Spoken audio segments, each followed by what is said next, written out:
How to animate an AI character. Hello everyone, welcome to our channel. Let's see how we can do it.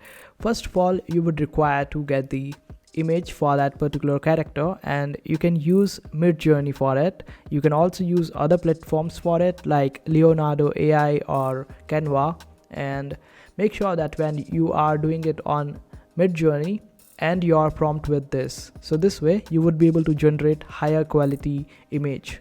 And after generating that particular character, go to ChatGPT and just write a script for that particular character.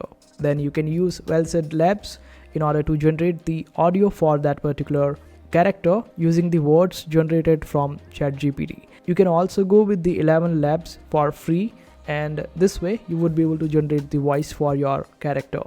After that, you need to open up DID, and over here you can upload the image that you got from Midjourney, and after that upload the audio, and this way it will sync the audio and the image, and your AI will be speaking after that, and this way you would be able to get your character. Now you can see your character is speaking the words generated on ChatGPT, and that's how you animate the AI characters. I hope this video was helpful. Make sure to hit that like button and also subscribe to our channel for more helpful videos.